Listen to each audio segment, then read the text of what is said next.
Welcome to Porsche Pattern with Bracken Helms, the show where we hear Bracken and his distinguished guests from the Porsche community patter on about Porsches and all things automotive. Porsche Patter is sponsored by Circuit 64. Circuit 64 creates authentic automotive apparel made for like-minded automotive enthusiasts. The links for Circuit 64 are in the show notes.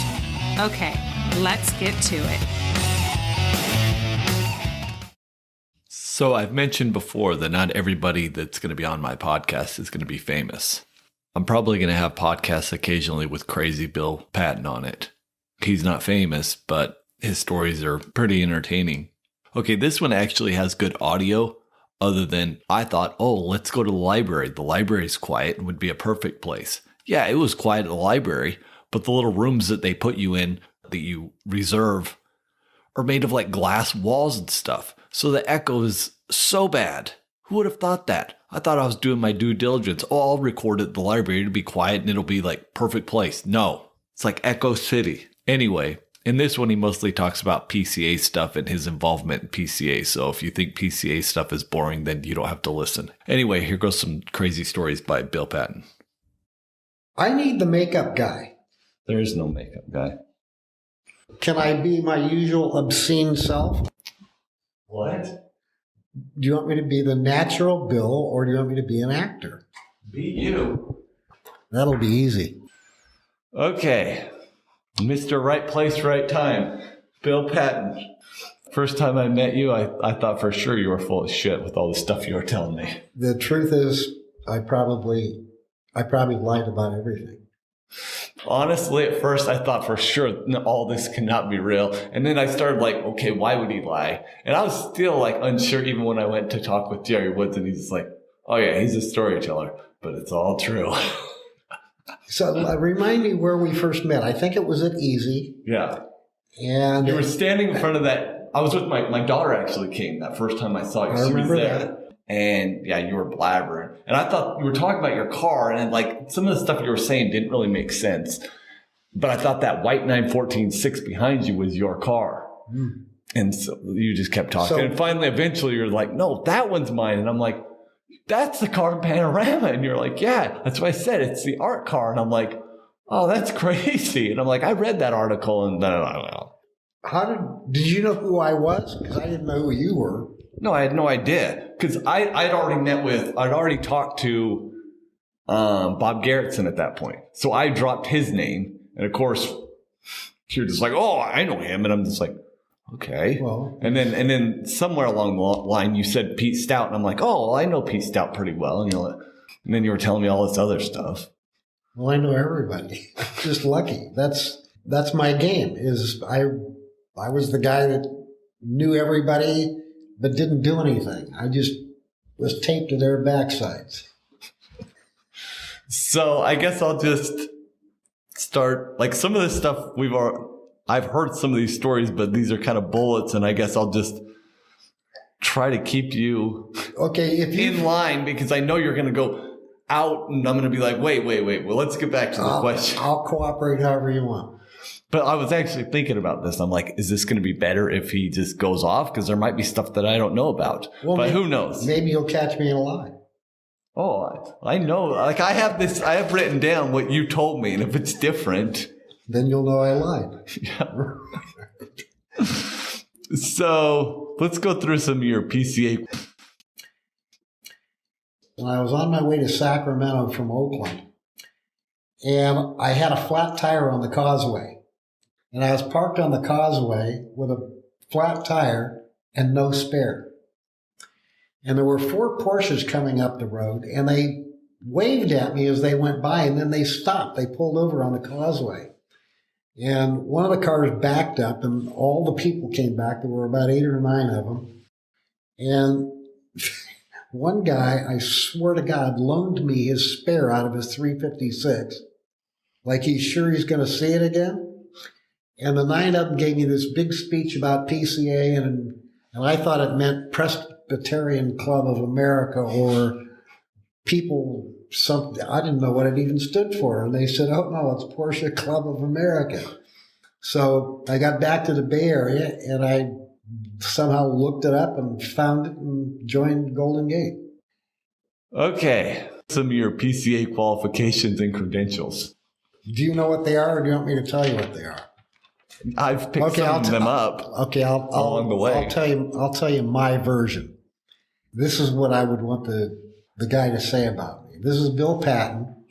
He's 80 years old. He bought his first Porsche in 1971, 3 weeks after his first divorce, like all men do. He messed around with 2 cars, found out about PCA, joined in 73. His very first PCA event was actually a Porsche parade. He went to the 73 parade, not knowing another thing about Porsche Club. Then he went to a new member meeting in Golden Gate region. He remembers half of the people that were there because they became good friends over the years. And he decided that he would like to get involved, but he didn't know how. He was asked to be the goodie bag chairman, which is probably the lowest possible job you could have in Golden Gate region. It was selling jacket patches and pins out of a suitcase. So then he got the bright idea that he could write an article in the Nugget advertising the goodie bag stuff, which nobody had ever done before. And he started to make the goodie bag advertising funny. And it expanded, and pretty soon he was writing 2 or 3 paragraphs every month in the Nugget over the goodie bag that were really just gags and jokes and junk. And it became a gossip column called Patton Place. And it started off being 2 paragraphs and then 6 and then 8 and then 2 pages. Basically what it was people would come and rat other people out about stupid things they had done, or maybe they would lie about them, but I'd make them into truth. And so I just wrote a gossip column. It was like Herb Cain's column in the Chronicle for years and years. It was just stupid stuff about people. And the cool thing about people is they like to read about themselves. So the more I wrote about people, the more they read, and the more they went, oh my God, I didn't know Ray Macia was stupid enough to do that, or Dwight Mitchell actually did that. And so I was the guy that was ratting everybody out for their idiosyncrasies. Then that led to running for secretary, which I did, winning. And then I wanted to run for president, but the way Golden Gate Region did it is you didn't run for an office. You ran to be on the board. And then the board members themselves picked the officers. Well, I didn't want to do that. I wanted to be elected by the people out there or not at all. And I also wanted to run against somebody. I didn't want to be on a single slate so that I could say, oh, well, I won the presidency, but I didn't have an opponent. So we changed the bylaws in 1979 so that the candidates didn't run in a group. They ran for an office, and they had to be opposed. So the 80 election, or the 79 election for the 80 board, everybody had an opponent, and they ran for the office that they wanted to be in. I was lucky enough to win, and so I was the first president of Golden Gate actually voted in by the membership and not by the board of directors itself. Well, I lucked out. I had the greatest board of directors on earth. They were just phenomenal people, and they just did all these cool things, and they let me do everything I wanted. And that led to my winning the Region of the Year award at the 81 parade in Asheville, North Carolina.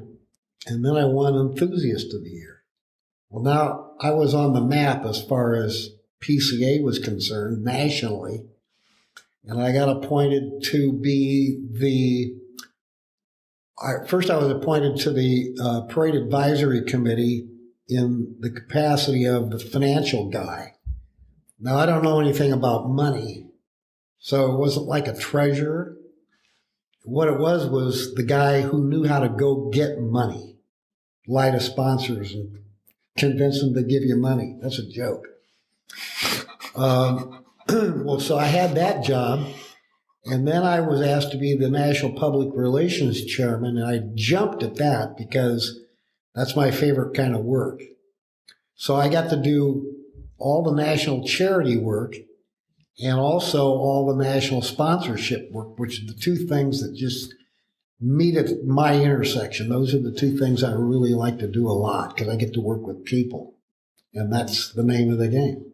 So that's pretty much it. And then Diablo region. I went to the 83 parade in Missouri. What's the name of that? Lake of the Ozarks. And I wore a I printed it on my kitchen table with ink. I made a Mount Diablo t-shirt because I kept threatening that if Golden Gate didn't have more events in Alameda, Contra Costa, and Solano counties, that I was going to lead a task force to start a new region. Well, I didn't want to do that, and they didn't want me to do that, but they didn't change anything. So in 83, I circulated a petition, I got the signatures, and in 84, Diablo region was born, and behind the scenes, I started Diablo region. See, that was one of the things I was going to ask is how Diablo region got started. Some of the things I wrote down. What, Doom Cough? Oh, the Doom Cough. Didn't you win it twice? No. All right, here's the truth about the Doom Cough. The Golden Gate region... I don't even know what a Doom Cough, so why don't you go ahead? Okay, the Doom Cough Award is given to the person that does the absolute stupidest thing that cannot be overlooked, that you've got to present this ugly helmet trophy in front of 1,000 people or 1 million people or 2 million people, and you've got to sit the guy in a red flashing chair and claim him to be the stupidest person on earth. Well, I got that award more times than anybody in Golden Gate region. I think it was 7 times. And so by default, I became the Doom Cough because everybody started making me a target then. They wanted me to have it not 7 times, but 77 times and then 777 times. So when I started Diablo region, they took that with them, and I think I got the award 5 times in Diablo region. And I hold the record in both regions. But I also got the Zone Award, and I also got a Parade Doom Cough. In Reno, I was the Parade Doom Cough, which there's only one of each year. So, yeah, I have 7 Golden Gate and 5 Diablo and 1 Zone. And you know what? I'm proud of them. It's not like I went out to earn them, but to me it means you were active and that maybe you were being noticed. That's all I can say. So I don't know if you already talked about this. You said 81, you're PCA Enthusiast of the Year. Yeah. Laser Blanchard Award. The Laser Blanchard Award. Laser and Blanchard were, I think, the first 2 guys to ever win it or something like that. So that same year, GGR was Region of the Year. Oh, and you won President the same year that it was Region of the Year. Mm-hmm. What the hell's 5 events of the year award? Yeah, I won the Event of the Year award. I don't know if it was 5 times. I think it was 5 times. The first time I won it, it was for a charity event that I put on at Merritt College in Oakland. A great big, it was, you donate stuff like to a garage sale, and then we would sell the stuff, and we turned it over to Pete Giddings, the weathercaster guy on local television. And then he spent the money by taking underprivileged kids out on a fishing trip on the bay. So I went out on the fishing trip, and I actually won the Doom Cough Award for that because I got seasick on the trip. And then you've done a couple parades? Oh, 100 parades. I don't know how many. The first one was Monterey in 73. I really can't even remember them all. I've done, 10, 12. Okay, so... and I put on a parade. I co-chaired I co-chaired the 90 parade with Gene Gilpin. And that was probably the most fun I ever did in Porsche Club. It was a 2-year job, dead serious, a 2-year job. And I almost had to quit my regular job to do it because it got so involved with, money and managing people and getting things done and what have you. But I'm one of those crazy people that I'm motivated by fear. And if something went wrong with that parade, I would die of embarrassment. And so I had to put 172% into it because nothing could fail.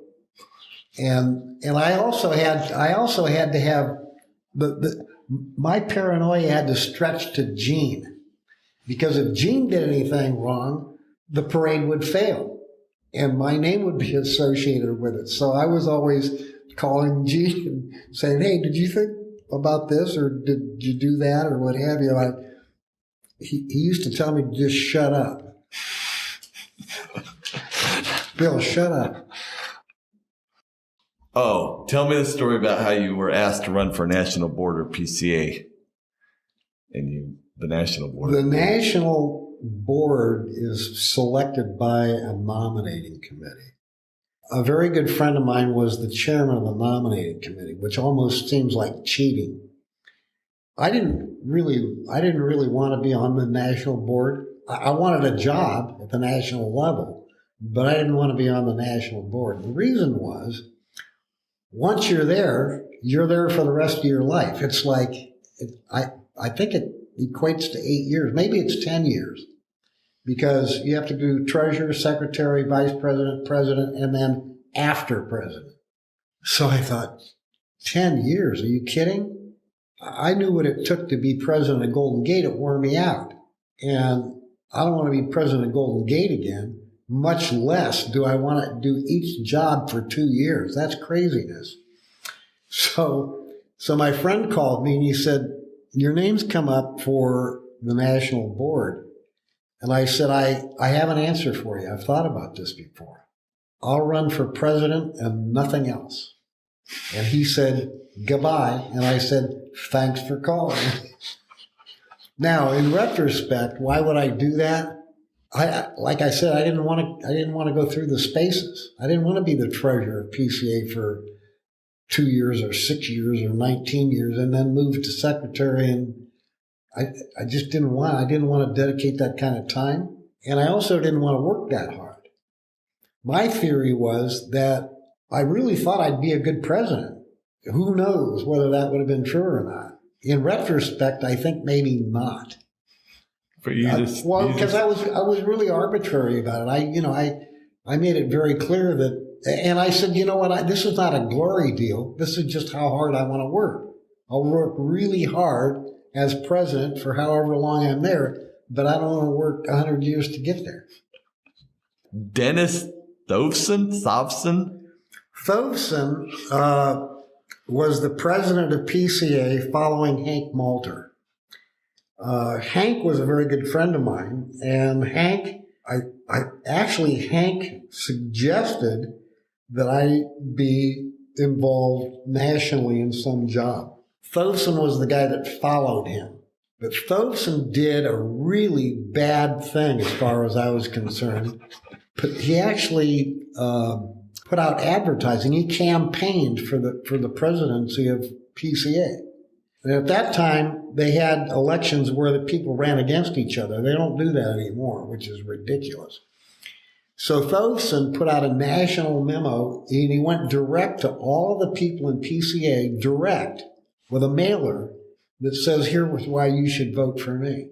Well, he did it at the wrong time in the wrong place, because I was president of Golden Gate at the time.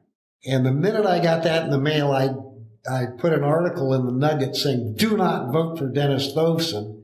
This is totally unimaginable that he would actually campaign for office." Blah, blah, blah. Well, years later, by the way, I thought to myself, I would have done it. I would have campaigned. But then it was too direct. It was too aggressive for me. Well, Thovson saw my article And he called me and he kind of explained her away. He even apologized. And I thought, well, and then he won. And I thought, well, I lost a friend forever at the national level, except that he tracked me down at a parade and he sat with me for half an hour and listened to me explain why I'd done what I did. I didn't think it was going to be a physical problem, but I thought he was going to read me the riot act and tell me that now he was president, I was a piece of garbage, But that's not the way it turned out. He was a real man about it, and we later became not only friends, but he had to have voted for me in when I won that award. Thanks for joining us for today's episode. If you enjoyed the show, please subscribe, comment, like, and share with your friends. Feel free to send questions or suggestions to the email in the description of the show. Special thanks to our sponsor, Circuit 64. Goodbye for now. We hope we can get together again for our next episode. Now get out there and enjoy the cars and the people.